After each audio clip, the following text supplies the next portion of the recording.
হেই বন্ধুরা, আজকে আমি চলে গিয়েছিলাম বীরভূম জেলার মুরারই 2 নম্বর ব্লকের অন্তর্গত পাইকড়ের জাগ্রত খ্যাপাকালী মায়ের মন্দিরে। এই যে এইটা হচ্ছে মা খ্যাপাকালী মায়ের থান। আর আজকে হচ্ছে শনিবার, তাই এইখানে আজ এত ভিড়। আর বেলা বাড়ার সাথে সাথে দেখা যাচ্ছে যে এইখানে ভক্তের ভিড় আরও বাড়ছে। মন্দিরের ঠিক বাঁ পাশে এইখানে ভক্তরা যেসব পুজোর সামগ্রীগুলো এনেছে তা জমা নিচ্ছে এবং তারপর এখান থেকেই মায়ের পুজো দেওয়া হবে। এখানে মায়ের ভোগ সকাল 9টার পর থেকেই জমা নেওয়া শুরু হয়ে যায় এবং পুজো শুরু হয় সকাল 11টা নাগাদ।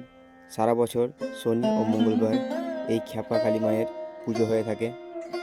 এইবার বলি খ্যাপাকালী মায়ের মন্দিরের ইতিহাস সম্পর্কে কিছু কথা।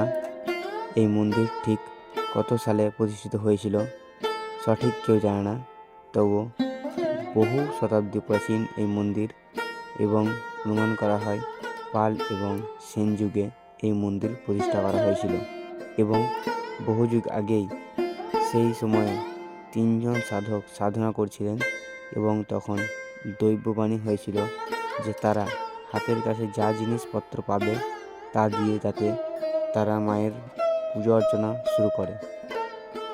সেই 3জন সাধকের মধ্যে ছিলেন ব্রাহ্মণ, বৈদ্য এবং কায়স্থ।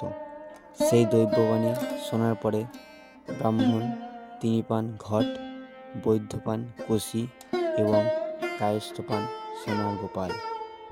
ব্রাহ্মণ যা পেয়েছিল তা প্রতিষ্ঠা করেছিল, কিন্তু কায়স্থ সোনার গোপালের লোভে পড়ে বিক্রি করে দিয়েছিল। তারপর থেকে শোনা যায় নাকি এই গ্রামে কোনো কায়স্থ বসবাস করতে পারে না। আর বৈদ্য তিনি কষিটি এইখানে প্রতিষ্ঠা করেছিলেন। তখনও কিন্তু মায়ের নাম খ্যাপাকালী হয়নি।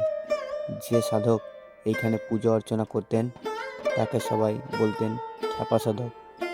তারপর সেইখান থেকেই মায়ের নামকরণ হয় খ্যাপাকালী। এইখানে পুজো দিতে আসে আশেপাশে এলাকার ঝাড়খণ্ড, মালদা, মুর্শিদাবাদ থেকে অনেক ভক্তরা। মন্দিরে যাওয়ার গলিতে পেয়ে যাবেন পুজোর সামগ্রী কেনাকাটার দোকান। আর মন্দিরের ঠিক সামনে রয়েছে ছোট একটা মেলার মতো, সেখানে ঘর সাজানোর জিনিস থেকে যাবতীয় বাচ্চাদের খেলনা পেয়ে যাবেন। তো দেখা হচ্ছে পরের কোনো একটা এপিসোডে। তো এখন আপাতত সবাইকে ধন্যবাদ।